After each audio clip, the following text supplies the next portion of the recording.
सूर्यकोटि समप्रभा निर्विघ्नं कुरु मे देव सर्वकार्येषु सर्वदा। गुरुर्ब्रह्मा गुरुर्देवो महेश्वरः गुरुर्साक्षात् परब्रह्म तस्मै श्री गुरुवे नमः।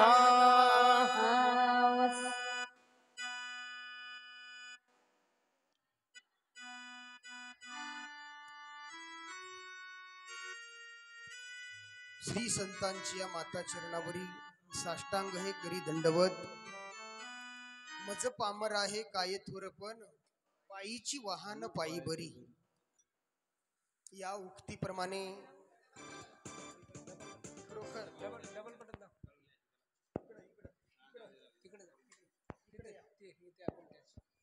या उक्तीप्रमाणे जगद्गुरु तुकोबराय ज्याप्रमाणे आपल्याकडे लीनता घेतात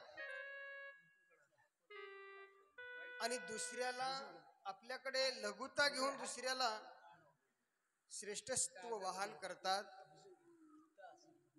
त्या अर्थी मी देखील एखादा पामर मनुष्य, सर्वसामान्य मनुष्य, शेतकऱ्यांच्या कुळामध्ये जन्माला आलेला, तरी सुद्धा माझ्या सद्गुरु माऊलीच्या कृपा आशीर्वादाने मला या व्यासपीठावर बसण्याची संधी मिळालेली आहे।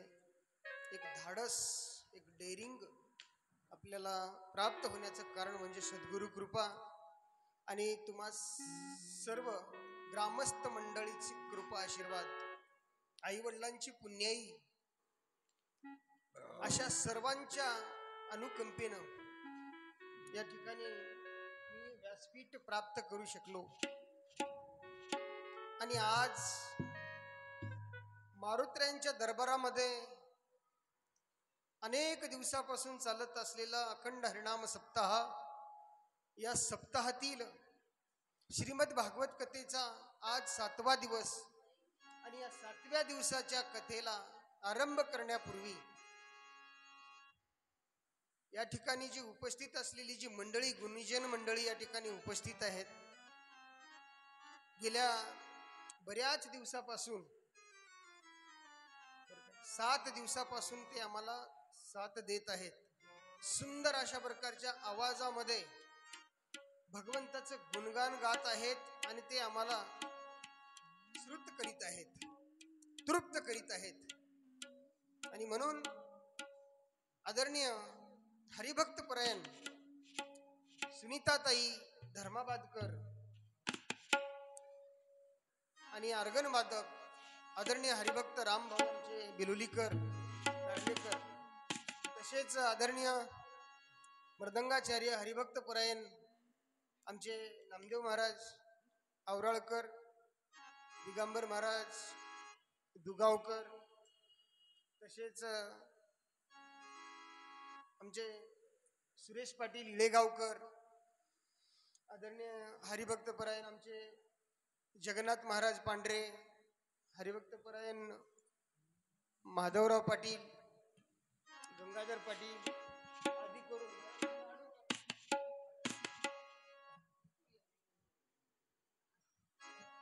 आणि म्हणून अशा सर्वांच्या चरणावर नतमस्तक होतो, सर्वांना अभिवादन करतो आणि कथेकडे वळण्याचा प्रयत्न करतो। आज 7वा दिवस आहे आणि 7व्या दिवसाच्या कथेला या ठिकाणी आरंभ करत असताना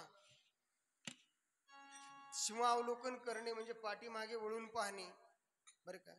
मागची कथा, त्याचा अनुसंधान साधण्यासाठी आपल्याला थोडंसं मागे वळून बघायचं आहे। आणि मागे वळून बघण्याचा याचा बोलण्याचा अर्थ असा आहे की मागे काल झालेली कथा, तिचा अनुसंधान आपल्याला साधायचं। कारण कुठपर्यंत कथा पाहिली आपण, कुठपर्यंत पाहिली कथा, कुठं थांबली होती काल? रुक्मिणी संवारापर्यंत भगवंताचं लग्न झालं, ते पहिलं एक लग्न आहे अगोदरचं, बरं काय। देवाचे लग्न भरपूर झाले, पण भगवंताचं एक लग्न त्या ठिकाणी असणार आपण काल पाहिल्या. भगवंताच्या 16,108 पत्न्यांपैकी एक पत्नी अशी आहे की ती भगवंताला अत्यंत प्रिय आहे आणि भगवान परमात्म्याची ती आवडती असणारी पटराणी. तिचं नाव आहे रुक्मिणी. रुक्मिणीशी भगवंताचं लग्न झालं आणि रुक्मिणीच्या लग्नानंतर देवानी 8 लग्न केली. ते अष्टनायिका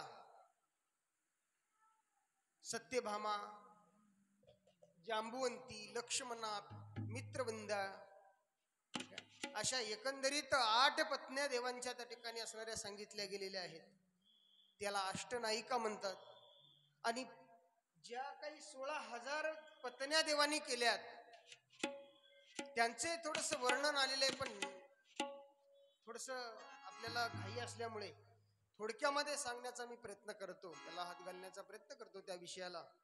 भौमासुरांच्या नगरीमध्ये बंदीखान्यात देशोदेशीच्या राजकन्येला त्या ठिकाणी असणार त्यानं डांबून ठेवलं होतं बरं का. आणि अशा जशा रावणाने देशोदेशीच्या त्या ठिकाणी असणाऱ्या स्त्रिया आपल्या पत्न्या बनवलं, तसाच एक भौमासूर द्वापार युगामध्ये झाला. आणि त्या द्वापार युगातल्या भौमासुराने 16,000 राजकुमारिया त्या ठिकाणी असणार त्यानं डांबून ठेवलं. डांबून ठेवण्याचं कारण काय? त्या राजकुमाऱ्यांना तो आवडला नव्हता, त्यांनी नकार दिला, ते लग्न करायला तयार होईनात आणि म्हणून त्यांना शिक्षा म्हणून तुरुंगवासात टाकलं. आणि तुरुंगवासामध्ये टाकला असताना द्वारकाधीश भगवान परमात्म्याची कीर्ती संपूर्ण विश्वात गाजायला लागली. बंदीखाना कंसाचा तोडला, काळे यवनाला मारलं बरं काय. आपण काल ऐकलो काळे यवनाची कथा. काळे यवन हा आमच्या देशाचा नाही तर सौदी अरबचा बरं काय मुस्लिम समाजाचा होता. आणि त्या दोस्ती केली आमच्या जरासंधाने त्या सौदी अरबच्या काळे यवनाशी. आणि त्याची दोस्ती करून त्याच्या साह्याने कृष्णाचा काटा काढायचं ठरवलं होतं. अशा एवढ्या मोठ्या काळे यवनाला देखील, जो काळाचाही काळ, त्याचं नाव काळे यवन बरं काय, अशा काळे यवनाला सुद्धा देवानी मारलं बरं काय. आणि असे मारल्यानंतर सगळीकडे कीर्ती पसरली आणि ती कीर्ती तुरुंगात गेली. तुरुंगात काही जी त्या स्त्रिया होत्या, ज्या काही कुमारिका होत्या, ज्या मुली होत्या, त्यांना कळालं महाराज. मग त्यावेळेस त्या स्त्रियांनी पत्र लिहिलं महाराज भगवान कृष्ण परमात्म्याला. आणि देवा म्हणलं तुम्ही कंसाची बांधवडी तोडलेत, कंसाचा तुरुंग तोडलेत तुम्ही बरं काय, बंदीखाना तोडून टाकलात.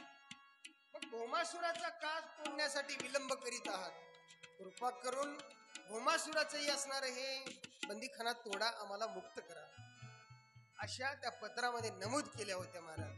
भगवंताला हे वारंवार पत्र यायला लागलं बरं का, एकाच वेळेस नाही, वारंवार पत्र येऊ लागलं. देवाने ते पत्र वाचलं आणि देवाला कळवळा आला बरं का. देव हा कनवाळू आहे, देव फार कृपाळू आहे महाराज. देवाला दया उत्पन्न झाली आणि भगवंताला दया उत्पन्न झाली की भगवंताने गरुडाला आज्ञा दिली. गरुडावर स्वार झाले भगवान आणि रातोरात भौमासुराच्या नगरावर त्या ठिकाणी असणारी त्यांनी स्वारी केली. स्वारी केल्यानंतर भौमासुरासोबत भगवंताचं युद्ध झालं. देव एकलेच गेले होते, एकट्यानेच त्याच्यावर हल्ला केला. संपूर्ण सैन्य त्याचा बिमोड केला सैन्याचा आणि भौमासुराला सुद्धा त्यांनी मारलं. भौमासुराला मारल्यानंतर पहाटेचा समय आहे, पहाटे पहाटे भगवंतानी सगळे त्या ठिकाणी असणारे तिथल्या बंदीखान्यात तोडून टाकून दिल्या बरं काय, तोडून टाकून दिल्या, फोडून टाकून दिल्या आणि सर्वांना मुक्त करून टाकलं. मुक्त केल्यानंतर प्रत्येक कुमारिकेला देवानी काय केलं, आपापल्या बापाकडे पाठवलं त्यांना, फार मोठ्या याच्याने पाठवलं बरं काय, त्यांच्या सुरक्षित त्या ठिकाणी असणार त्यांनी घरी पोहोचावं म्हणून अशा पद्धतीने सगळा बंदोबस्त केला, एवढं सारं प्रयोजन केलं, पाठवून दिलं. पण गंमत अशी झाली समाजामध्ये की ज्या स्त्रिया घरातून बाहेर पडल्या, ज्या मुली महाराज, त्या स्त्रियांना समाजाने तर त्यांचा तिरस्कार केलाच, पण घरच्या मायबापानी, जन्मदात्या मायबापानी तिरस्कार केला. घरात घ्यायला कोणी तयार नाही. ज्या राक्षसांनी पळवून नेलं त्या स्त्रियांना कोण करून घेईल, त्या मुलांना कोण करून घेईल बरं काय. घरातून पळून जाणाऱ्या मुलीची हेच हाल होते महाराज. जर ते विचार केल्या नाहीत, आई वडिलांचं ऐकल्या नाहीत आणि कोणाच्या तरी प्रलोभनाला बळी पडून, प्रेमात पडून ते आपलं जीवन महाराज सगळं बर्बाद करून टाकतात. आणि तशीच गत ह्याने काही प्रेमात पडल्या नव्हत्या, त्यांना बळच उचलून नेलं होतं महाराज, उचलून नेलं होतं. आणि मग त्यावेळेस भगवंतांनी त्यांना आपापल्या घरी पाठवलं. पण घरचे लोक जे आहेत मायबाप, त्यांचा तिरस्कार केला. तिरस्कार करून त्यांना घरामध्ये घेतलं नाही. मग अशा समयाला भगवंतांनी आमचा स्वीकार न करता आम्हाला मायबापाकडे पाठवलं. पण मायबापही आतमध्ये घेत नाहीत, घरात घेत नाहीत, आमचा मान मिळत नाही, सन्मान मिळत नाही. अशा पछताव्याने त्यांनी असं ठरवलं की आता आपण आत्महत्या करावी, देहत्याग करावा. देहत्याग करण्यासाठी एका उंच 1000 मीटरच्या कड्यावर ते पोहोचले आणि तिथून उडी टाकून आपला जीव बरं काय आत्महत्या करण्यासाठी. आणि अशा पद्धतीने सगळ्यात सज्ज झाल्या आणि भगवान परमात्म्याला त्या ठिकाणी असणार ते एक वेळेस भगवंताचं नाव घ्यावं म्हणले आणि भगवंताला हाक मारली. भगवंताला त्या ठिकाणी असणार त्याचं स्मरण केलं आणि कड्याहून उड्या टाकणार तेवढ्यामध्ये भगवान परमात्मा असणार महाराज त्यांच्या समोर आले गरुडावर बसून आणि विनंती केली. म्हणले तुम्ही कशासाठी हे आत्महत्या करता, मला काय वाटले, काय मजाक वाटली का म्हणले, हे देह तुम्हाला दिलाय देवानी, विधात्यानी बरं का, एवढा अनमोल देह दिलाय, त्याची किंमत, त्याची कदर न करता तुम्ही त्याला आत्महत्येत करता, एका क्षणाचा विचार न करता तुम्ही त्याला त्या ठिकाणी असणार आत्महत्या करता, त्याचा त्याग करता. हे पुन्हा पुन्हा मिळणारं शरीर आहे का महाराज बर का. नरदेह हा दुर्लभ जाणारे, नरदेह दुर्लभ जाणार सोपं नाही, हे दुर्लभ आहे.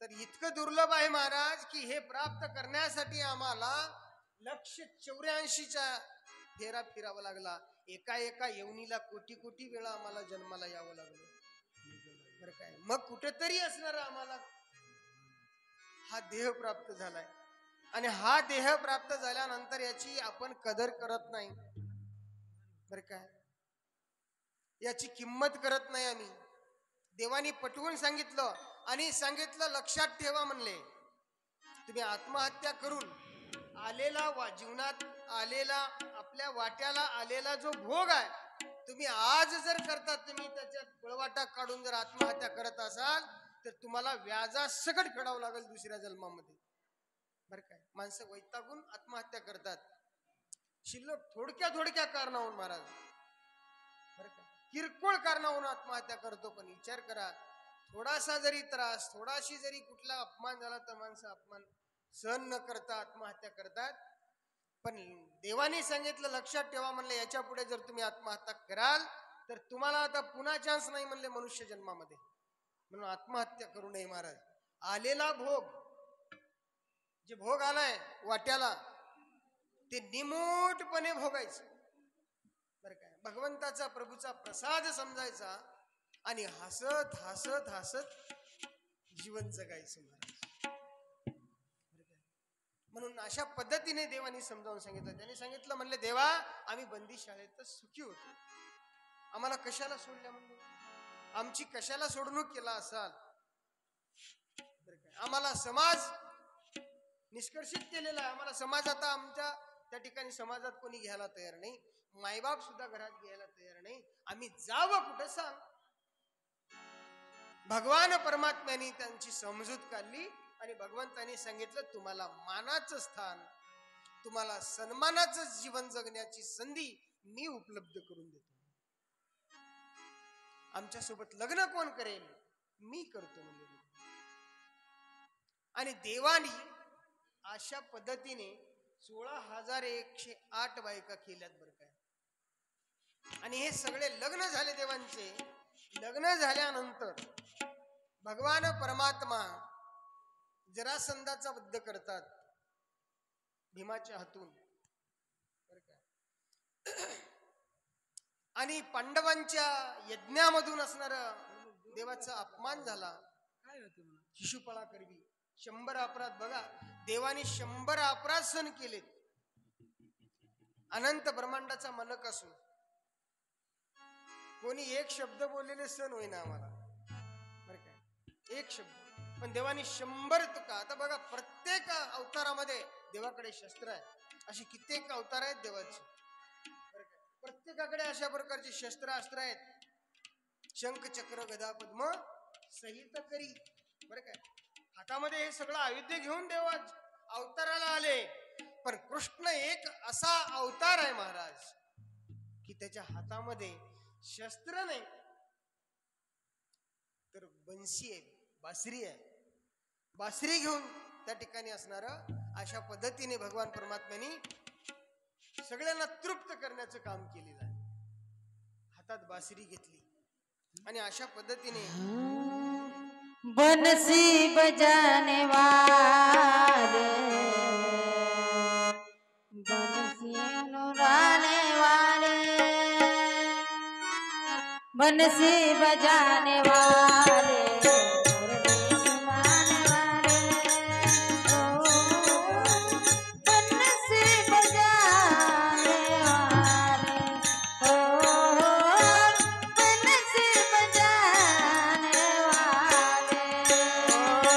मुरली सुनाने वाले बंसी बजाने वाले बंसी बजाने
भगवान की जय। अशा पद्धतीने भगवान परमात्मा त्या ठिकाणी असणार सर्वांना सुखी करण्याचं काम केलेलं आहे, सर्वांना न्याय मिळवून देण्याचं काम केलेलं आहे बरं काय। आणि असं करत असताना भगवान परमात्म्याचे 16,108 बायका, एवढा मोठा परिवार बरं काय। आणि असा परिवार त्या ठिकाणी देवानी सांभाळा की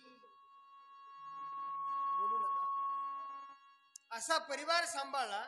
आणि देवानी हे संसार हे सगळं प्रपंच करत असताना देवाची एकही शिकायत त्या ठिकाणी असणाऱ्या महाराज चावडीला आली नाही, एकही शिकायत देवांची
ज्याला आपण चोर म्हणता देवाला,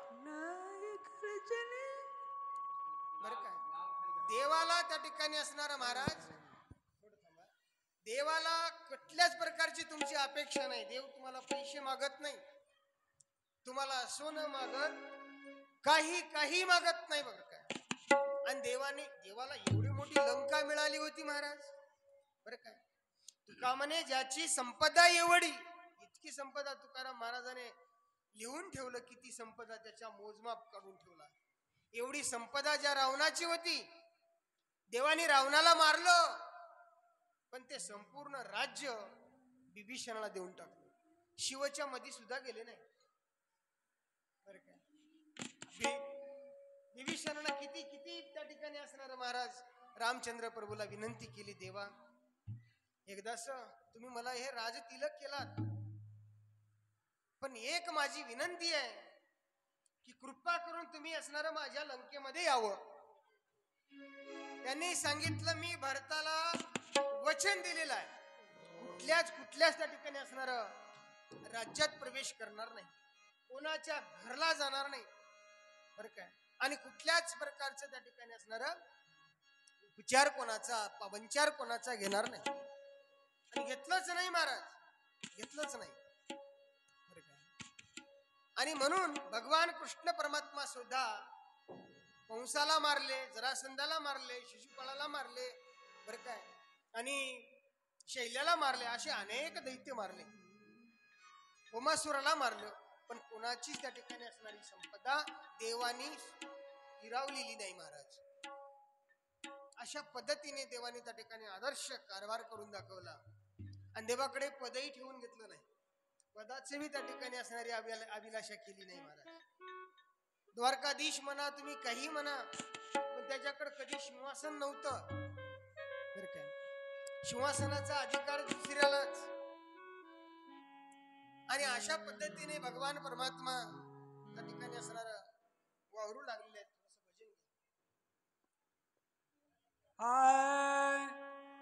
राघव राजा राम रघुपती, राघव राजा राम, राघव राजा राम रघुपती, राघव राजा राम.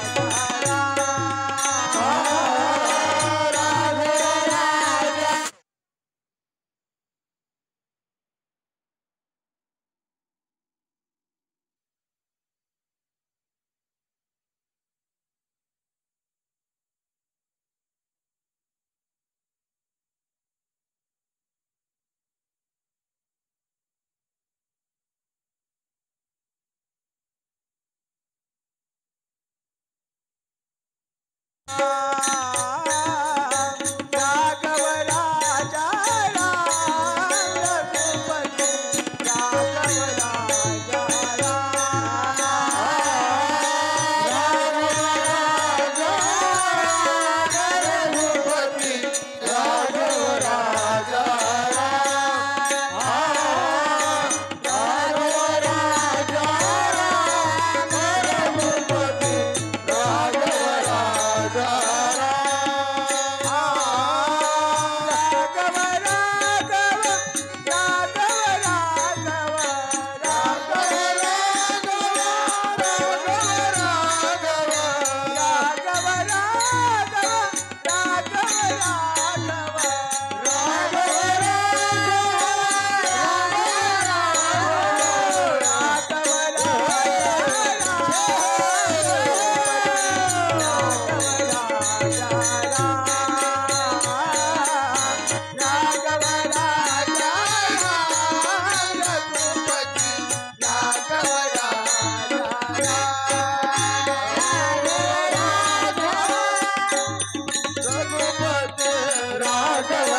अशा पद्धतीने भगवान हे सर्व प्रजेच त्या ठिकाणी असणार संगोपन करू लागलेले आहेत.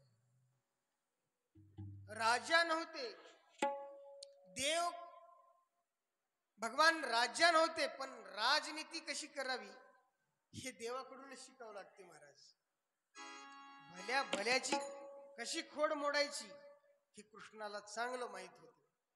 बरं काय, कौरव माजले होते आणि ते सोयरे होते.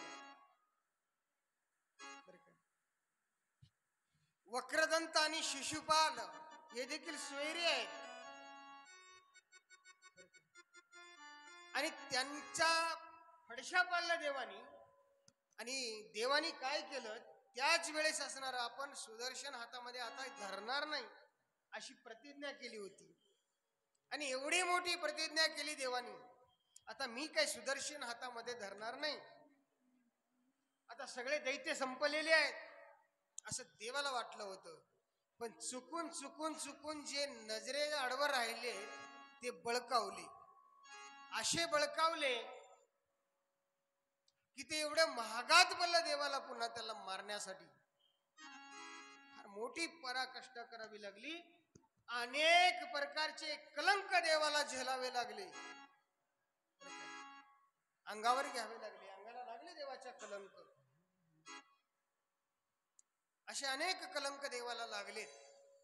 बरं काय, त्यावेळेस पांडवाला समोर केलं आणि कौरवाचा बिमोड त्या ठिकाणी असणारा भगवंतांनी केला. आणि अशा पद्धतीने संपूर्ण दैत्य त्या ठिकाणी असणाऱ्या देवानी मारलेले आहेत. असा तो पराक्रमी असणारा कृष्ण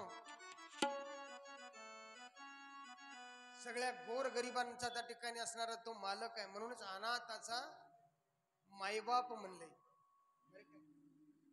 असा एकमेव देव आहे की ज्याला अनाथाचा मायबाप, पतित पावन आहे का नाही.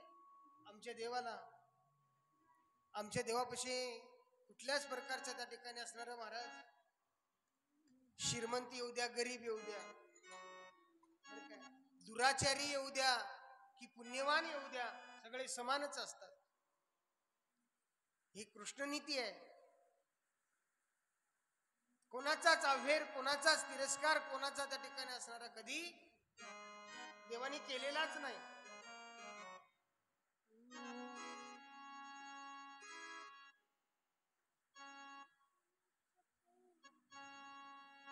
आणि अशा रीतीने देव त्या ठिकाणी असणारे वागू लागले. वागत असताना गुजरातचा एक संत, त्यांचा बालमित्र, आणि तो बालमित्र त्या ठिकाणी असणारा गरीब होता. बरं काय, गरीबातला गरीब. आणि तो इतका गरीब होता, कशामुळे गरीब होता की त्यांनी स्वार्थच ठेवला नव्हता कुठला, कशाचीच लालसा नव्हती, कुठल्याच प्रकारचे त्याला त्या ठिकाणी असणारा लोभ नव्हता, म्हणून गरिबी आली होती. बरं काय, आणि त्याला दुसरे एक कारण असं आहे, देवाचे त्या ठिकाणी फुटाणे खाले होते शाळेमध्ये असताना. बरं काय, ज्यावेळेस गुरुकुलात होते त्यावेळेस ज्या गुरुमाईनं सांगलं होतं, तुम्ही लाकडं काहीतरी पोळी बांधून आणा, स्वयंपाकाला जाळणाची जळतनाची व्यवस्था नाही आहे, तुम्ही जा रानात वाळले लाकडं घेऊन या. आणि त्यावेळेस हे लोक गेले. कोण कोण गेले? सुदामा, बलिराम आणि त्या ठिकाणी असणारे भगवान कृष्ण परमात्मा गुरुच्या घरी सेवा करायला गेले. बरं काय, देव असून सेवा करतो आम्ही, काहीच नाही देवापुढे माणूस पालापाचोळा, मग अभिमान कशाला करावं? इथं झाडायला काय लाजा वाटतात काय आपल्याला? हडलं पाहिजे इथे देवाचा दरबार. हे कोणाला मिळू लागले? अरे अरे मानसा तू वेडा का खुळा रे, देवा पुढे माणूस पाळा पाचळा रे, देवा पुढे माणूस पाळा पाचळा रे. अरे अरे मानसा तू वेडा का खुळा रे,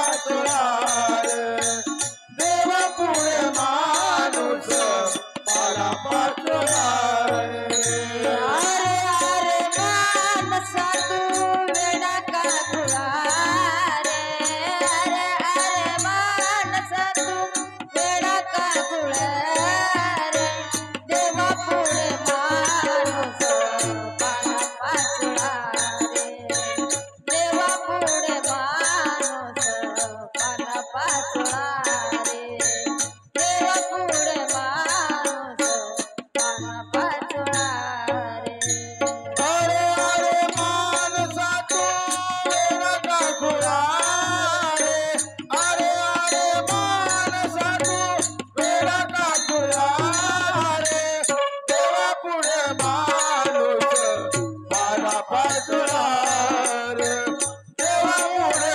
माणूस पाला पाचोळा रे पीठ साखरेचं रूप तरी गोड एक होई गोड एक होई खार एक होई गोड एक होई खार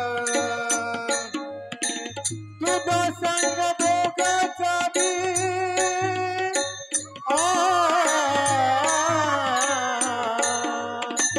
दुधा संग दोघाचा बी धर्म वेगळा पाला पाचोळा देवा पुढे माणूस पाला पाचोळा देवा पुढे माणूस पाला पाचोळा देवा पुढे माणूस पाला पाचोळा देवा पुढे माणूस पाला पाचोळा देवा पुढे माणूस पाला पाचोळा देव सेवा करू लागले आणि सेवा करत असताना दारात संतांच्या देवाच्या दरबारामध्ये सेवा करायला काय लाज आहे? दरबार देवांचा आहे आणि देवाच्या दरबारात सेवा करण्यासाठी कोणी लाजायचं नाही. जे बी काम आपल्या वाट्याला येईल महाराज ते काम केलंच पाहिजे प्रामाणिकपणाने. तिथे काम चुकारपणा करायचाच नाही कधी. आणि देवाच्या कामाला निघालेल्या गुरुच्या कामाला निघालेल्या देवासोबत जाणाऱ्या सुदामाच्या कुरचुडीमध्ये गुरुमाईनं काही फुटाणे दिले होते महाराज. आता सकाळी सकाळी काय करावं बरं काय? फुटाणे म्हणजे हरभरे बरं काय? त्या हरभऱ्याला विजू घातले, त्याला मीठ मिरच्यामध्ये गोळशिले थोडस फोनी देऊ बरं काय? हरभरे मोडावलेले आपल्या घरी करता येतं ते. किती लोक करता बरं आपण हे? मोडावलेले मूग, मोडावलेले हरभरे आपल्या घरी कोणी करत नाही महाराज. आपण जाऊन दुकानचे तोस आणतो, 4-6 महिन्याखाली तयार केलेले बिस्किट आणतो, है का नाही? पण हे करत नाही आपण. ज्याच्यामध्ये व्हिटॅमिन आहे, प्रोटीन आहे, आपल्या शरीराला जे आपल्याला आपली इम्युनिटी वाढवण्यासाठी जी ताकद देते ते आपण खाद्य आपण तर खातच नाही, लेकराला सुद्धा खाऊ घालत नाही. आणि त्यावेळेस गुरुमाईनं काय केलं, गुरुजीच्या पत्नीने म्हणले लेकरं रानात चाललेत, उशीर होईल म्हणून थोडेसे फुटाणे त्यांच्या सोबत दिले महाराज. ते फुटाणे घेतले आणि रानात गेले असताना पावसाळ्याचे दिवस आहे, पाऊस सुरू झाला, रिमझिम रिमझिम जेव्हा पाऊस सुरू झाला, सकाळची वेळ आहे, असा गार लागायला लागलं, पाणी वारं सुटलं सोसाट्याचं. त्यावेळेस अंगाला वाटलं थंडी वाजायला लागली. झाडाच्या आडोशाला त्या ठिकाणी असणारे उभे राहिले. कृष्ण त्या ठिकाणी असणारा महाराज फांद्यानं त्या ठिकाणी थांबलेत. मित्र सुदामा एका फांदीच्या आडवर थांबलेला आहे आणि सुदामाला भूक लागली. त्यांनी आपल्या जवळ होती ती बुरसुडी सोडली आणि फुटाणे खायला सुरुवात केली. फुटाणे खायला सुरुवात केली आणि स्वतःची तर खालीच, देवाच्या वाट्याला येणारी सुद्धा फुटाणे आपणच खाल्ली. देवाचे फुटाणे खाल्यामुळं, देवाला नवशी लपून खाल्यामुळं देवाचा हिस्सा त्यांनी खाऊन टाकला. दुसऱ्याचा हिस्सा खाल्यामुळे दुसऱ्या जन्मामध्ये, बरं काय, आता तर हातोहाती घडू लागले महाराज. जिवंत उदाहरण आहे आपल्या समोर सुदामदेवांचं. सुदामदेवांचं जिवंत उदाहरण आहे. फुटाणे खाल्यामुळे अशी गरिबी आली, एका टाइमचं सुद्धा अन्न त्याच्या घरी नाही. बरं काय, सुशीला नावाची पत्नी दररोज म्हणायची, का हो, ज्याचं गुणगान गाता, ज्याचं नामस्मरण करता, ज्याचं भजन करता, माझा मित्र द्वारकाधीश द्वारकाधीश करता, जय श्री कृष्ण करता, एकदा तरी जाऊन भेटा. बरं का, जर कृपाच झाली राजाची तर तुमची अनंत जन्मेचा त्या ठिकाणी असणार काय होईल? दारिद्र्य नष्ट होईल. मग एवढा मोठा तुमचा सोन्याच्या नगरीचा राजा, द्वारका सोन्याची होती महाराज. मग हा ज्या द्वारकेचं, जे सोन्याची द्वारका, त्या सोन्याच्या द्वारकेचा मालक जर तुमच्यावर कृपा केली तर तुमचं दारिद्र्य नष्ट होईल. लेकरं बाळ तरी अन्नाला लागतील. उपवाशी दिवस काढावं लागत आहेत. म्हणले वारंवार तेच त्या ठिकाणी असणारं पत्नीचं घरी आलं की मग आता काय करावं. एके दिवशी सांगितलं, अगं म्हणले जातोय म्हणले मी, पण एका अटीवर, मी गेल्यानंतर तिथं काहीच मागणार नाही. जर देवाची जर कृपा झाली तर होईल, नाही तर मी काही मागणार नाही, नका मागू म्हणले. पत्नीला वाटलं याचा अशा पद्धतीचा असणार महाराज, हे वेश पाहिल्यानंतर, गरिबी पाहिल्यानंतर देवानी कृपा करणारच आहे, आणि म्हणून त्याच्यासाठी असणार तुम्ही जाच जा. त्याने सांगितलं, जातो मी, पण माझ्या सोबत काय आहे? शिदोरी. बरं काय, सोबत शिदोरी याला लागते. बरं काय, देवाकडे जात असताना काहीतरी शिदोरी पाहिजे, तसा देवाची भेट होत नाही. बरं काय, आता जसं मोबाईलला रिचार्ज पाहिजे, मोबाईलला रिचार्ज केल्याशिवाय आपला कॉल आउट गोईंग होतच नाही, 2-3 दिवसांना अगोदरच सांगते. बरं काय, तुमच्या मोबाईलला रिचार्ज करून घ्या, मेसेज पाठवते, तुमचा मोबाईल रिचार्ज प्लॅन 2 दिवसात संपणार आहे, सूचना मिळते. आणि सूचना करून जरी तुम्ही रिचार्ज केला नाही तर तुमची सेवा संपूर्ण मोबाईलवरची बंद केली जाईल. बरं काय, मग आउट गोईंग बी होणार नाही, इनकमिंग बी येणार नाही. त्याच्यासाठी तुम्हाला असणार काय करावं लागेल, तर शिदोरी ठेवावी लागेल. शिदोरी सोबत, प्रत्येकाच्या शिदोरी पाहिजे. शिदोरी करण्यासाठी आलोय आपण, शिदोरी पाहिजे. आणि अशी शिदोरी त्या ठिकाणी असणार आपल्या सोबत नाही. मग शिदोरी काय आणावं, ती ताबडतोब असणार महाराज. शेजारणी पाजारणीकडे गेली, काहीतरी द्या, भगवान द्वारकाधीशाच्या भेटीसाठी माझे कारभारी चलेत. बरं काय, म्हणून त्या ठिकाणी असणार मागितलं. त्यावेळेस समोर आलेले पाकडता जे पोहे समोर येतात, बरं काय, ती चुरामुरा घेतला महाराज एका शेजारणीकडून आणि बांधलं एका पुरचुडीमध्ये आणि दिले सोबत, जा म्हणले हे पोहे घेऊन. कोरडेच पोहे सुदामजीचे.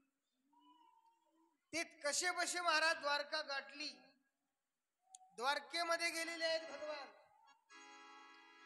भगवंताच्या द्वारकेमध्ये सुदामदेव कुठे गेले? द्वारकेमध्ये पोहोचले. आणि ज्याला त्याला विचारू लागलेले आहेत की म्हणले द्वारकाधीश कुठे राहतात, द्वारकाधीशाचं महाल कुठं आहे, घर कुठं आहे, मंदिर कुठं आहे. त्यावेळेस गलीगलीचे लोक सांगत होते की हे ते का पहा, ते म्हणले द्वारकाधीशाचा महाल. आणि अशा पद्धतीने दाखवलं. त्या दिशेने मार्गाने चालू लागले सुदामजी. सुदामजीकडे सगळ्यांच्या नजरा लागला. कोण आला म्हणले? बर काय, कृष्णाच्या कार्यकाळामध्ये एकही ब्राह्मण, एकही भिक्षू, एकही भिकारी द्वारकेमध्ये पाहायला मिळत नव्हता. आणि हे कुठून आलं? हे भिकारी कुठून आला आणि हाच कसा चुकून राहिला म्हणले आमच्या देवाच्या नजरेतून? असे लोक विचार करू लागले. आणि मग तो ब्राह्मण त्या ठिकाणी असणारा महालाच्या दाराला आला आणि द्वारपाळाला सांगू लागला, अरे द्वार वालो कन्हैया से कह दो, द्वार पे सुदामा आया है, द्वार पे सुदामा आ गया है।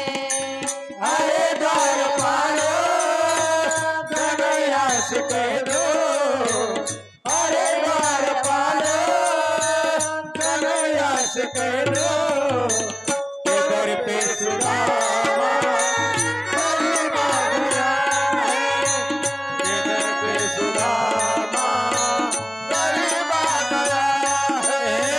भटकते भटकते न जाने कहाँ से, भटकते भटकते न जाने कहाँ से, तुम्हारे महल के करीब आ गया है, तुम्हारे महल के करीब आ गया है।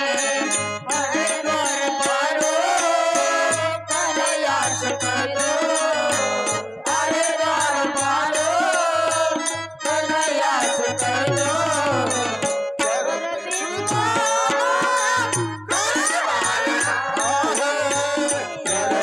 सुदामा गरीब आ गया है, के दर पे सुदामा गरीब आ गया है। सुदाम देवजींनी सांगितलं की म्हणले, अरे द्वारपालो कन्हैया असे काय? द्वारपाळांनी ओळख दिली नाही. द्वारपाळांनी चौकशी केली, कोण आहेत? म्हणले, कृष्णाचा मी मित्र आहे, कृष्ण माझा मित्र आहे, आम्ही दोघं एका शाळेमध्ये शिकलो, क्लासमेट आहे तो माझा. बरं काय, माझा लंगोटी यार आहे, माझ्यावर फार प्रेम केलं त्यांनी, फार जीवाचा जीवलग मित्र आहे. भेटी लागे जीवा लागली सियास, भेटी लागे जीवा लागली सियास, भेट लागे जीवा लागले सियास, भेट लागे जीवा लागले सियास,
आस पाहे रात्रंदिस वाट तुझी.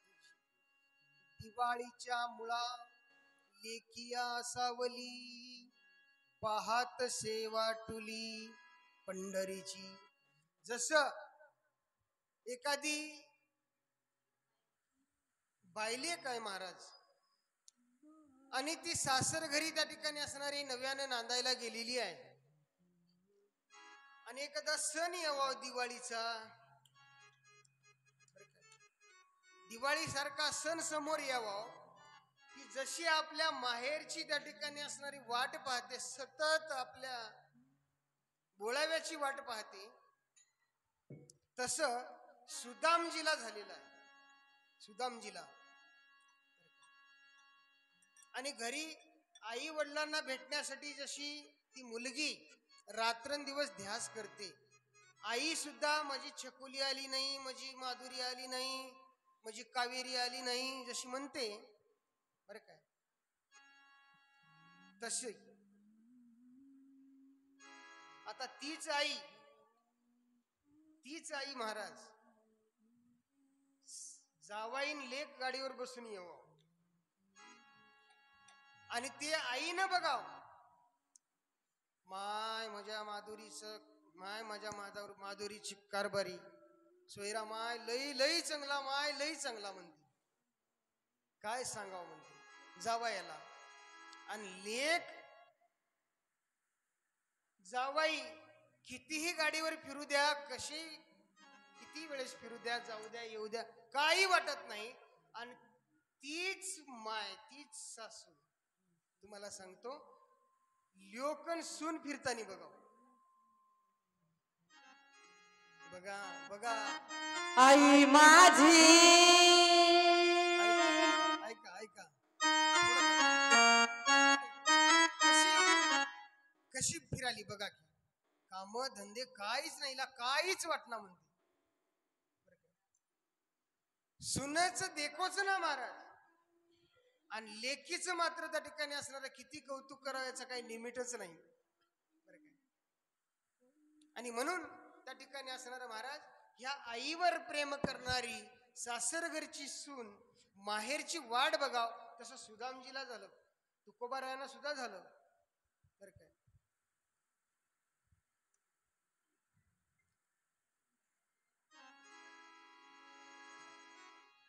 बोला माऊली.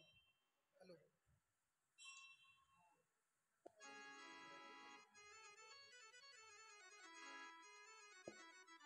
मायबाप आजेतोरच माहेर आहे. आई वडील गेले महाराज एकदा, असं की आपला कोणी नाही, आता भाऊ कोणाचा नाही, बहीण कोणाची. जाच सासूचा सोसेना माहेरच कोणी येईना. जाच सासूचा सोसेना माहेरच कोणी येईना. जाते सासू सासू सेना माहेर गेला. जाते सासू सासू सेना कधी माहेर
साधूला वारकऱ्याला जशी पंढरीची वारी आली की जशी ते कावरे वावरे होतात पंढरपूरला जाण्यासाठी. बरं का? पंढरपूरला जाण्यासाठी ते माहेर आहे. पंढरपूर वारकऱ्यांचं माहेर आहे. पंढरपूर या जीवाचं माहेर आहे. प्रत्येकाला पंढरपूरला जाणं गरजेचं आहे.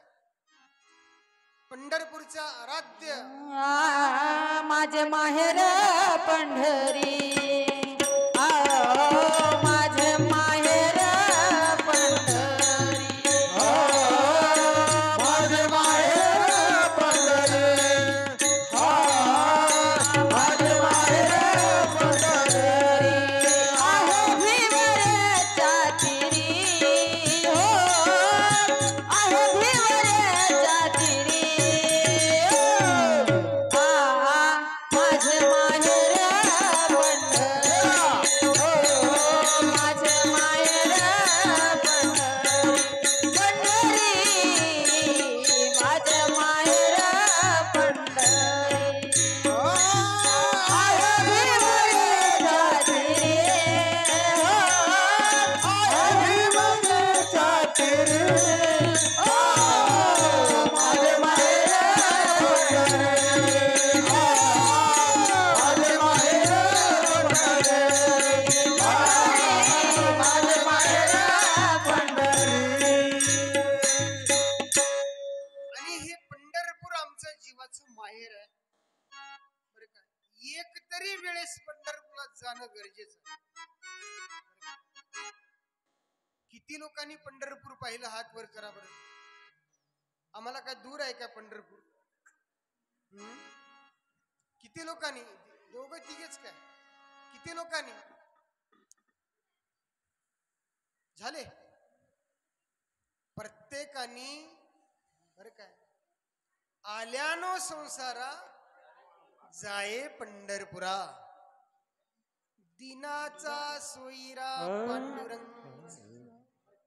पंढरीस जाणे आल्यानो संसारा, पंढरीस जाणे आल्यानो संसारा, पंढरीस जाणे आल्यानो संसारा, पंढरीस जाणे आल्यानो संसारा, पंढरीस जाणे आल्यानो संसारा, पंढरीस जाणे आल्यानो संसारा, पंढरीस जाणे आल्यानो संसारा, पंढरीस जाणे आल्यानो संसारा. दिनाचा सोयीरा पांडुरंग, दिनाचा सोयीरा पांडुरंग, वाट पाहता भेटीची आवाडी, वाट पाहता भेटीची आवाडी, वाट पाहता भेटीची आवाडी, वाट पाहता भेटीची आवाडी, वाट पाहता भेटीची आवाडी.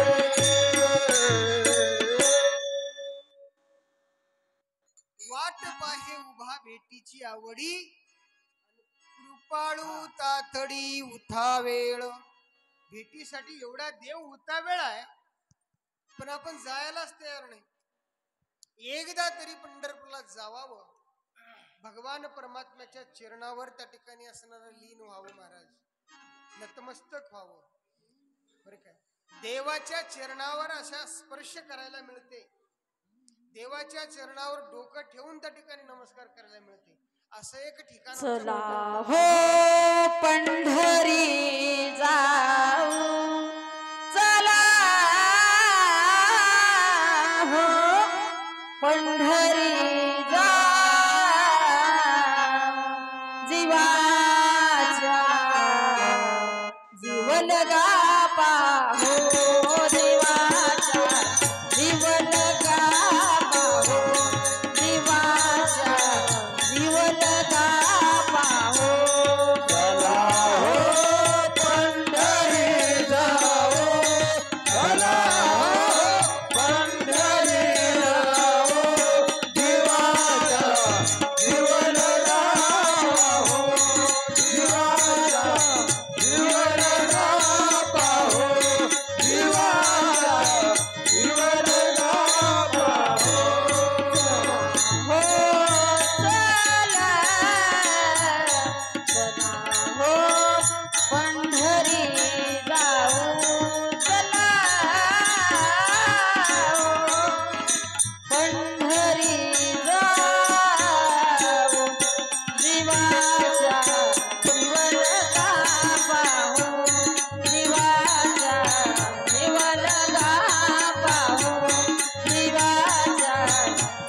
जीवाचा जिवलग असणारा महाराज कटेवर हात ठेवून उभे राहिला. अंत वाट पाहे उभा भेटीची आवड. भेटीची आवड धरून त्या ठिकाणी असणाऱ्या आस धरून थांबलेला आहे. आणि त्याला भेटण्यासाठी वारकरी पंढरपूरला जातात. आणि त्या वारकऱ्याच्या दिंडीमध्ये प्रत्येक त्या ठिकाणी असणारा महाराज व्यक्ती सामील झाला पाहिजे. बरं काय, ज्याने संसाराला आलाय, ज्याने जन्माला आलं, त्याने पंढरपूरला गेलं पाहिजे. कमीत कमी एक तरी वेळेस पंढरपूरला गेलं पाहिजे. आणि जो एक वेळेस गेला तो दरवेळेस जाणारच महाराज. असं त्या ठिकाणी असणार एक ख्याती आमच्या पंढरपूरची आहे.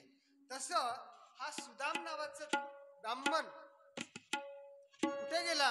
द्वारकेमध्ये गेला. आणि त्यांनी सांगितलं, बाबा रे माझा मित्र आहे. लोक हसू लागले. पायाला भान नाही, अंगाला धड चिंदी नाही, आणि हा द्वारकाधीश परमात्म्याचा मित्र म्हणून सांगून घेतो. हसू लागले ब्राह्मणाला पाहून. द्वारपाळ हसत होते. आणि द्वारपाळ हसत असताना द्वारपाळाने विनंती केली, महाराज कृपा करून एक वेळेस त्या ठिकाणी असणार तुम्ही जा आणि माझ्या मित्राला, माझ्या कृष्णाला, त्या द्वारकाधीशाला सांगा, देखो देखो ये गरीबी का हाल, कृष्ण के द्वार पे विश्वास लेके आया, मेरे बचपन का यार है मेरा श्याम, बस यही सोच के आस लेके आया।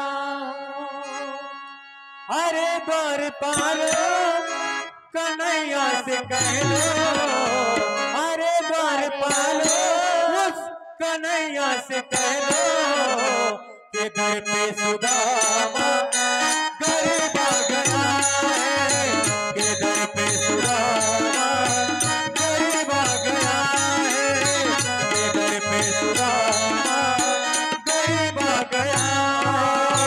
अरे द्वारपाल कन्हैया से कह दो, अरे द्वारपाल कन्हैया से कह दो, घर पे सुदामा गरीब आ गया है, घर पे सुदामा गरीब आ गया है, घर पे सुदामा गरीब आ गया है।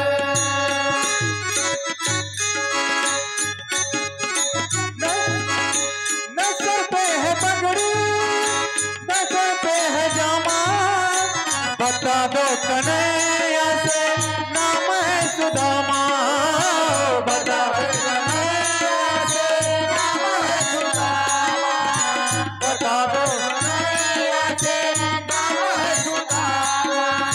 तुम एक बार जा करके कह दो, तुम एक बार मोहन से जा करके कह दो कि मिल नहीं सका बद नसीब आ गया है, कि मिल नहीं सका बद नसीब आ गया है। अरे द्वारपालो कन्हैया से कह दो, अरे द्वारपालो कन्हैया से कह दो, इधर पे सुदामा गरीब आ गया है, इधर पे सुदामा गरीब आ गया है, इधर पे सुदामा गरीब आ गया है। एक वेळेस जा आणि माझ्या प्रभूला सांगा, सुदामा आला म्हणून सांगा. आतमध्ये प्रवेश देईनात आणि जीव तर व्याकुळ झालेला आहे महाराज. अन्न नाही, पाणी नाही, काही नाही. आणि अशा अवस्थेमध्ये कसा बसा द्वारकेत पोहोचलं. दारासमोर गेलेला आहे, पण तिथे अडवणूक झाली. अडवणूक झाल्यानंतर आता काय करावं, विनंती केली आणि सांगितलं, जर तुम्ही नाही गेलात, बजावून सांगितलं, तुम्ही जर आतमध्ये जाऊन माझं नाव या द्वारकाधीशाला जर सांगत नसाल तर मी मरून जाईन म्हणली इथेच. दाराला धडक देतो. तुमची काय अडचण नाही, तुम्ही कधी बी घेऊन या. कन्हैया रे कन्हैया रे कन्हैया रे जग जेठी कन्हैया रे कन्हैया रे कन्हैया रे जग जेठी कन्हैया रे कन्हैया रे कन्हैया रे जग जेठी कन्हैया रे कन्हैया रे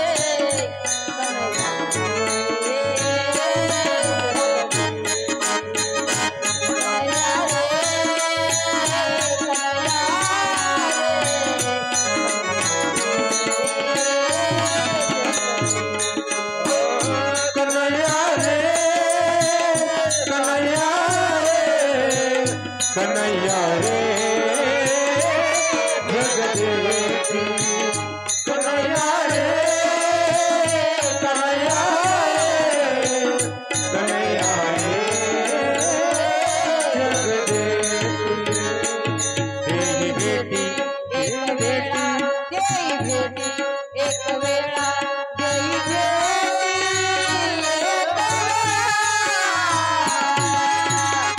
कन्हैया रे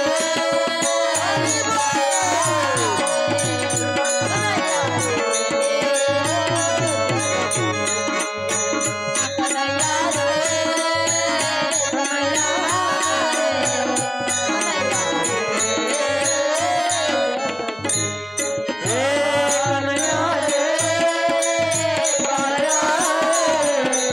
कन्हैया रे जग जेठी कन्हैया रे कन्हैया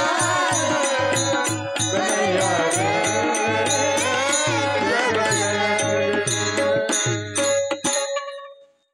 आणि म्हणून भगवान परमात्मा त्या ठिकाणी असणार डोलाऱ्यावर मध्ये बसलेले महालामध्ये पकडलेले आहेत.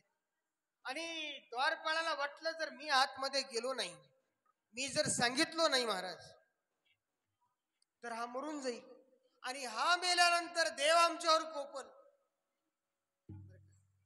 एखादा भिक्षुक एखादा गरीब त्याच्यावर अन्याय झालेला देव खपून घेत नाही महाराज.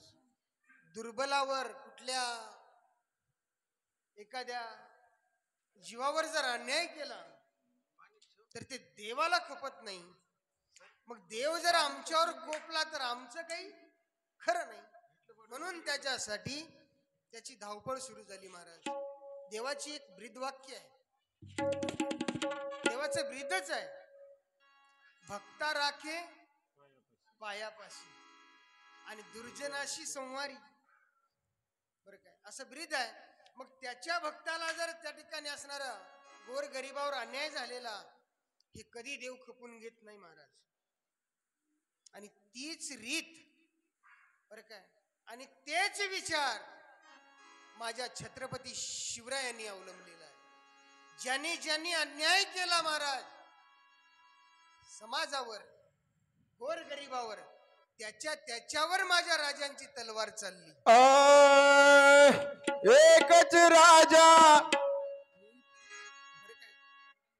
त्याच्यावर तलवार चाललेली आहे.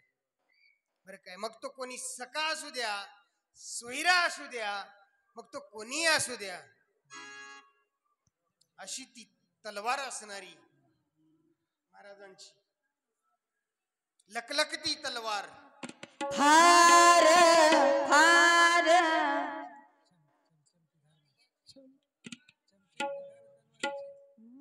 फार फार भवानीचे उपकार गाजली शिवाची तलवार. फार शिवाची तलवार हार भगवानचे उपकार गाजली शिवाची तलवार हार भगवानचे उपकार गाजली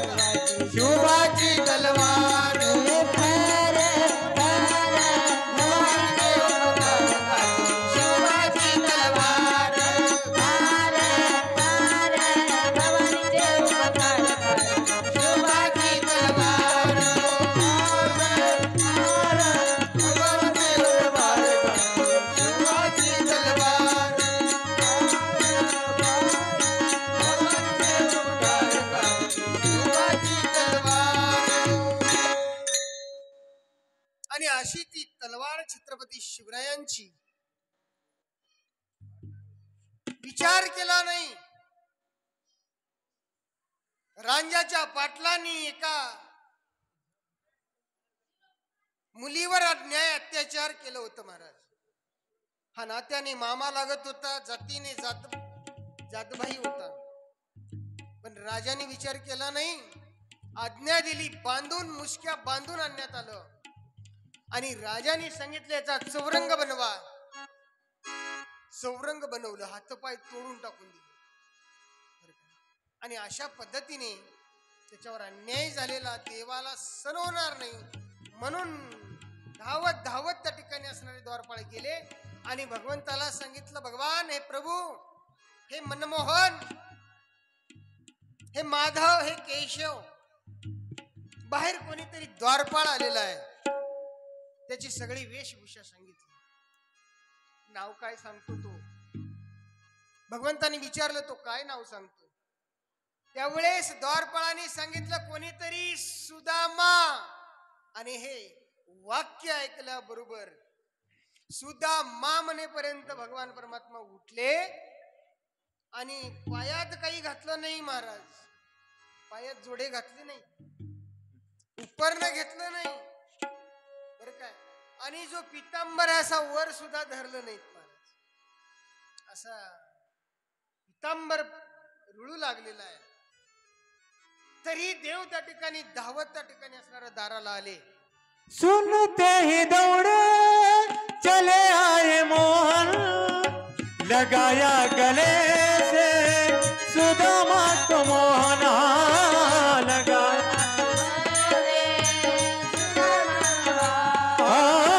लगाया गले से सुदामा को मोहन, हुआ रुक्मिणी को बहुत ही अचंबा, हुआ रुक्मिणी को बहुत ही अचंबा, ये मेहमान कैसा अजीब आ गया है, ये मेहमान कैसा अजीब आ गया है.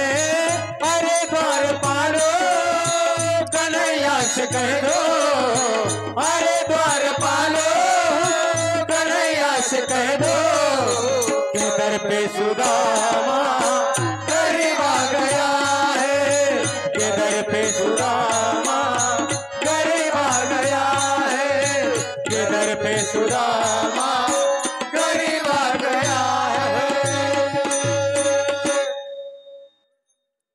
कृष्ण लक्ष्मी नारायणाची जोडी आलेली आहे. त्यांना व्यासपीठाकडे येण्यासाठी मार्ग द्या. रस्ता करा सेंटर मध्ये. राम हरि बोल, स्वागतम राम, खाली खाली टाका पुढे. स्वागतम राम, सुस्वागतम रामा, सुस्वागतम कृष्णा,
स्वागतासाठी हरी बोल हरी बोल हरी हरी बोल, हरि बोल हरि बोल हरि हरि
भगवान की जय राजाधिराज भगवान रामकृष्ण महाराज की जय तिशी यावे काकुळती.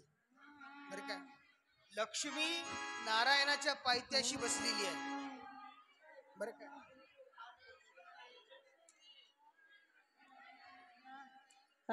पाय लक्ष्मीच्या हाती, लक्ष्मीच्या हाती, पाय लक्ष्मीच्या हाती, पाय लक्ष्मीच्या हाती, लक्ष्मीच्या हाती, पाय लक्ष्मीच्या हाती, लक्ष्मीच्या हाती, पाय लक्ष्मीच्या हाती, लक्ष्मीच्या हाती, पाय लक्ष्मीच्या हाती, लक्ष्मीच्या हाती, पाय लक्ष्मीच्या हाती, लक्ष्मीच्या हाती, पाय लक्ष्मीच्या हाती, लक्ष्मीच्या हाती. किती यावे काकुलती, यावे काकुळती, किती यावे काकुलती, यावे काकुळती. योगी आणावा तो हारी, आणावा तो हारी, योगी आणावा तो हारी, आणावा तो हारी. देवी आणावा तो हारी, आणावा तो हारी, देवी आणावा तो हारी, आणावा तो हारी. माझ्या दिनाचे उधरी, दिनाचे उदरे. माझ्या दिना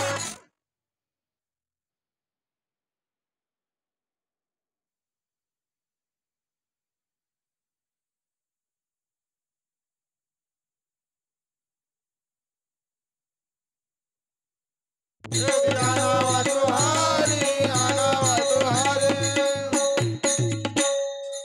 कशा हसाल्यात बघा या बाया, कशा हसाल्यात. म्हणजे आमचं लेकरू नारायण झालं, आमचं लेकरू नारायण झालं, है का ना. आणि बाय लेकीच्या लेकराला लक्ष्मी करून पाय त्याला बस, है का ना. हाच विचार आहे ना, तुम्ही हेच करत असाल विचार. आमचं लेकरू नारायण झालं.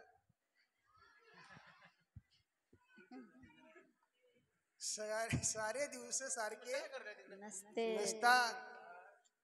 आणि म्हणून ऐका, असो भगवान परमात्मा त्या ठिकाणी असणार सुदाम देवाला भेटतात. सुदाम देवाचं त्या ठिकाणी असणार महाराज. बरं का, देवाची भेट झाली, संताची भेट झाली की नशीब सुद्धा बदलत असतं. बरं का, नशीब सुद्धा बदलत असतं. नशीब बदलायला वेळ लागत नाही, फक्त संतांच्या सानिध्यात, देवाच्या सानिध्यात जावं लागते. देवानी चंदन केलं, बरं काय, सुदाम देवाच्या कपाळामध्ये जी रेखा होती, क्षयरेखा, कपाळामध्ये काय होतं, क्षयरेखा होती. बरं काय, क्षयरेखा का झाली होती त्याचं कारण आहे. ऐका ऐका, इकडे लक्ष द्या हो. का होती, कारण महिला बाळांत झाल्यानंतर 7 दिवस त्या बाळांतींजवळ दिवा लावून ठेवतात, प्रकाश ठेवतात. दिवा विजू देत नाहीत. का देत नाहीत, तर जी सटवी आहे 7 दिवसापर्यंत कधी बी येते, 7व्या दिवशी असा नेम नाही, कधी येते तिने. आणि आल्यानंतर ज्या वेळेस ती टाका टाकते सटवीचा लेखा, बरं का, आणि ती टाकण्यासाठी ती अंधारात जर लिहित असेल, क्षयाचा अक्षय होते, अक्षयाचा क्षय होते, कदाचित असं होऊ शकते. म्हणून दिवा लावून ठेवा. बरं काय, दिवा लावून ठेवायचं, दिवा विजू द्यायचा नाही, प्रकाश कमी होऊ द्यायचा नाही. अशा पद्धतीने मग ते काय झालं, सुदाम देवाच्या कपाळावर चुकून त्या ठिकाणी काय झालं, क्षय टाकलं होतं. क्षय, क्षय म्हणजे नाश, संपत्तीचा नाश, वैभवाचा नाश. आणि काही करू द्या बरकतच येत नव्हती. सुदाम देवाकडे अशी हाल अपेष्टा काही पाहावे ना देवाला. देवाने विचार केला, सुदामजीला विचारलं, म्हणले कसं काय रे, म्हणले सुदामा, वहिनी कशी आहे, लेकरं बाळ सगळे देवा सगळे मजेत आहेत, मजेत, अगदी आनंदात आहेत, काहीच चिंता करायचं काम नाही म्हणले. पण आपली गरिबी त्या ठिकाणी कधी भगवंताला सुदामदेवाने कळू दिली नाही. बर काय, गरीब असावा माणूस पण लाचार नसावा महाराज. लाचार बनू नये माणसाने, आणि लाचार लोक देवाला आवडत नसतात. आणि अशा लाचार लोकांचं किती भरभराटीनं जरी भलं होत असलं लक्षात ठेवा. दिवा देखील बघा, दिव्याचं उदाहरण घ्या. दिवा काय करते, जेव्हा त्याच्यातलं तेल संपत आलं, फडफड फडफड फड करते.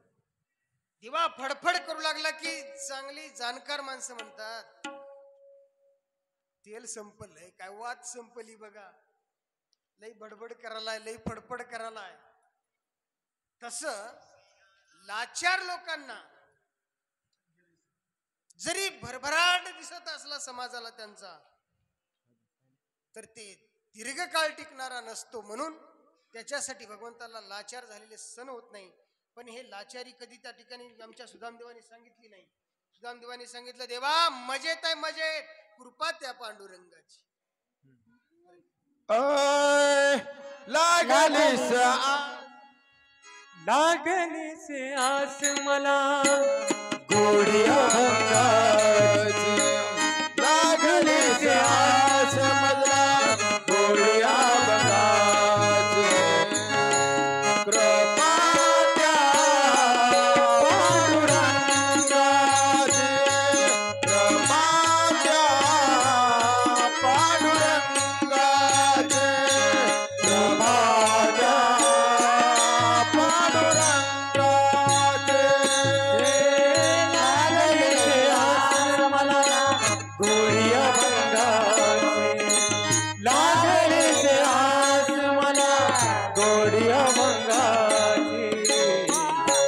कृपा त्या पांडुरंगाची, कृपा त्या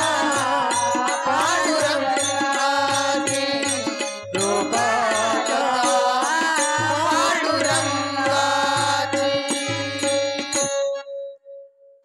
कृपा त्या पांडुरंगाची. देवा तुझी कृपा आहे म्हणून आम्ही अगदी आनंदित आहोत.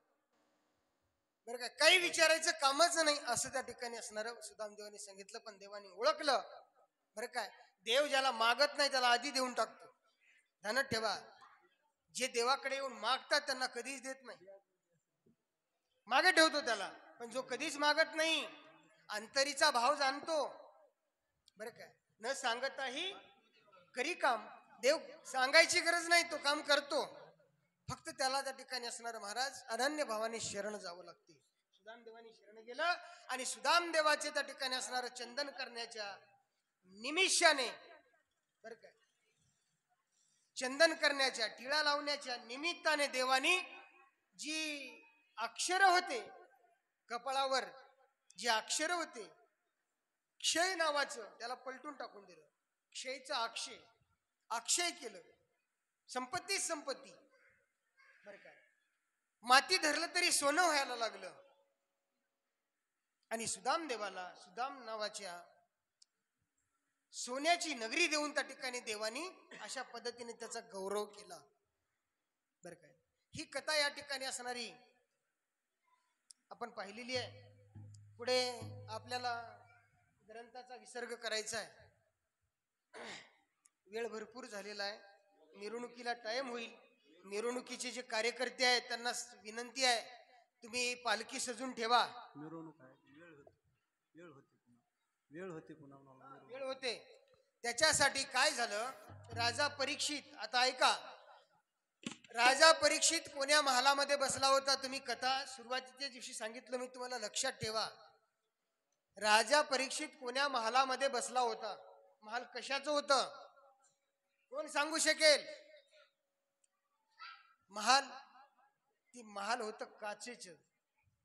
काचेच्या महालामध्ये यमुनेच्या काठावर एका स्तंभावर हे महाल बांधलं होतं, बरं काय.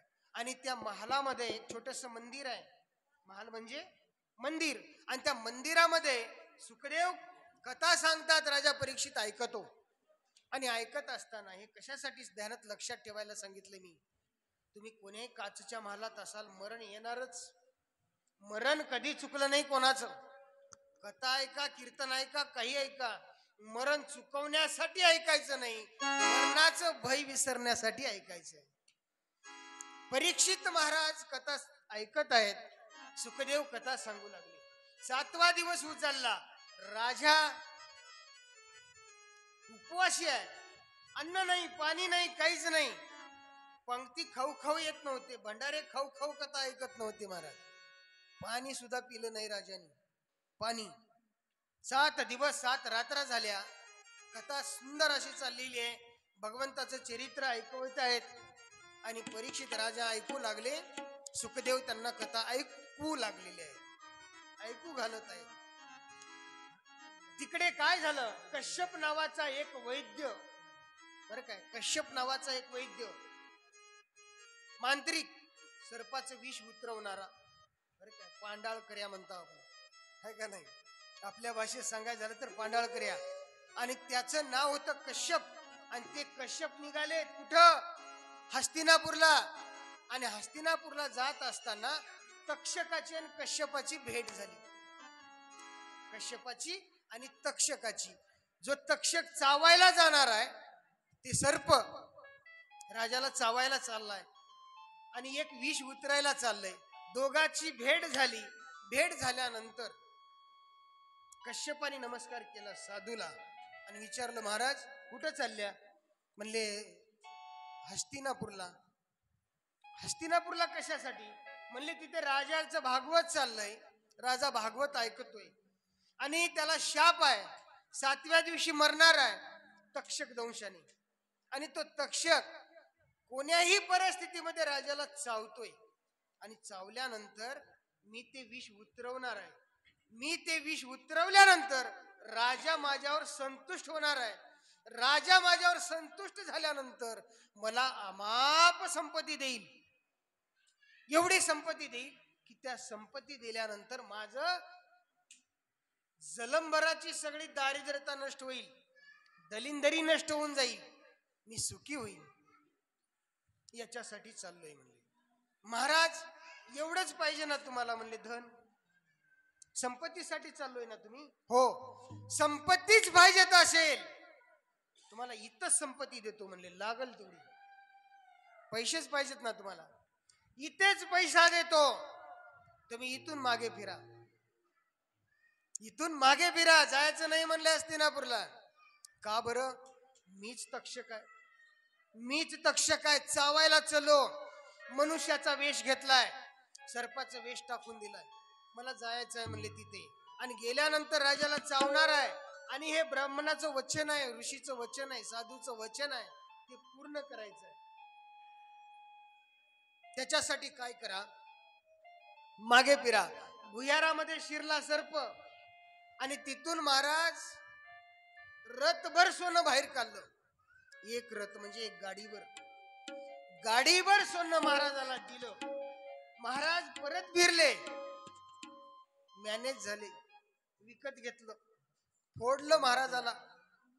बरं काय, त्या काळात सुद्धा फोडत होते बरं काय. आता नवल वाटायला लागलं आम्हाला, आमदार फुटले आहे का नाही, ठाकरे गट फुटला आणि शिंदे गटाला जाऊन मिळाले, हे आहे की नाही, हे पूर्वी होतं.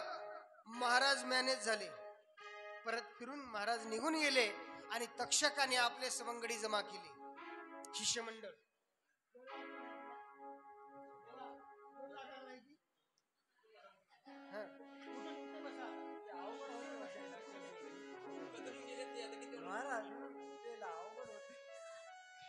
संतांचं भजन घ्या माऊलीच.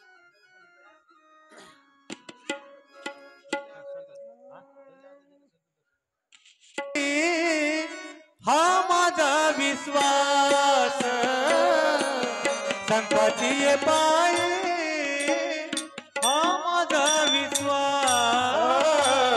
संताची पायी, हा माझा विश्वास संताची पायी, हा माझा विश्वास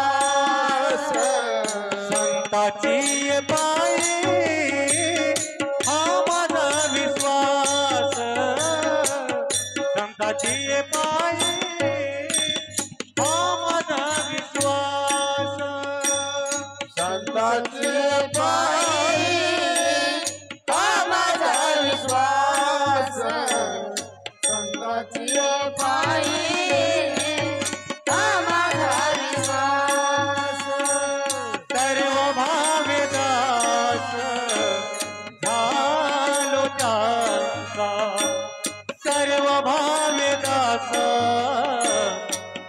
झालो त्यांचा तेथे माझे हित करते सदा तेथे माझे हित करते सदा माझे हित करते सकाळ माझे हित करते सकाळ जेने हा गोपाळ कृपा करे जेने हा गोपाळ कृपा करे तेथे माझे हित करते सकाळ तेथे माझे हित करते सकाळ माझे करते सकाळ माझे हित करते सकाळ भागली माझा वाटेल कडे भागली माझा वाटेल कडे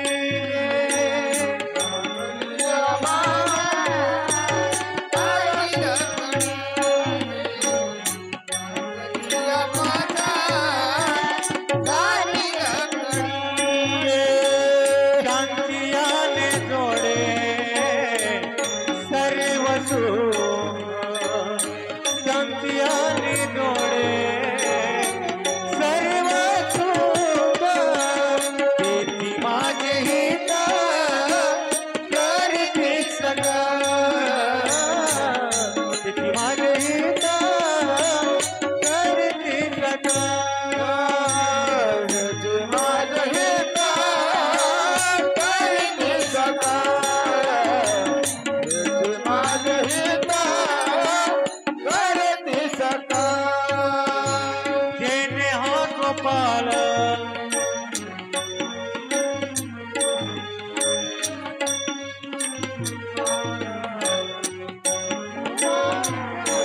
तेथे माझे हित करते सकाळ माझे हित करते सकाळ तुका मने घेईन आवारी तुका मने शेषा घेईन आवारी वचन न मोडी बोली रे ते वचन न मोडी बोली रे ते तेथे माझे हित करते सकाळ जेने हा गोपाळ कृपा करे करते सकाळ माझे हित करते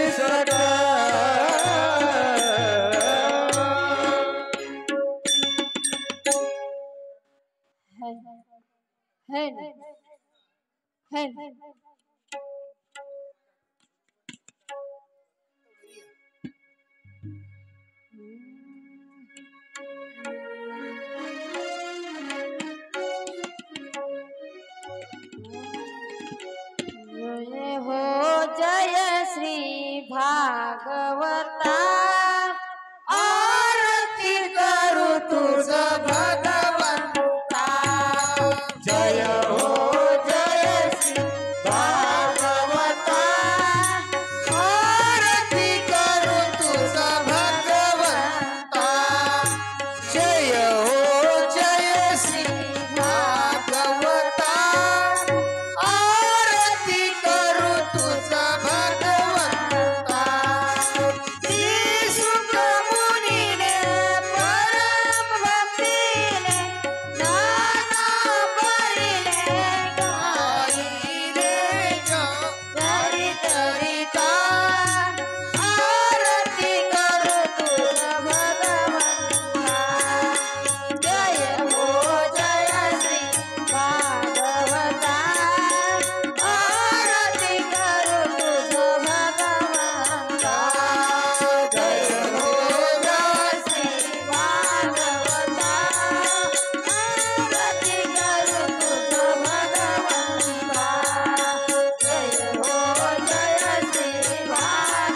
मधुसूदना पद्मनाभ नारायण जगव्यापका जनार्दना आनंद घना विनाशा सकळ देवादी देवा कृपाळवादी केशवा आनंदा मानुभवा सदाशिवा सर्वा चक्रधरा विश्वांबरा गरुडध्वजा करुणाकरा सहस्रपादा सहस्रकरा क्षीरसागरा शेषायना कमलनयना कमलापती कामिनी मदन मोहन मूर्ती अवतारक्या धरित्या क्षती वामन मूर्ती त्रिक्रमा आगाये सगुणा निर्गुणा जगजनित्य जगजीवना वसुदेव देवकी नंदना बाळ रांगणा बाळकृष्णा तुकाला लोटांगणी मज ठाव दावाजी चरणी करीत शेविनवनी भवबंधनी सोडवावे करीत शेविनवनी भवबंधनी भवबंधनी सोडवावे गोपाल कृष्ण भगवान की जय बजरंग बली हनुमान महाराज की जय ज्ञानेश्वर महाराज की जय जगद्गुरु तुकाराम महाराज की जय छत्रपती शिवाजी महाराज की जय धर्मवीर संभाजी महाराज की जय जय श्रीराम जय श्रीराम जय श्रीराम जय श्रीराम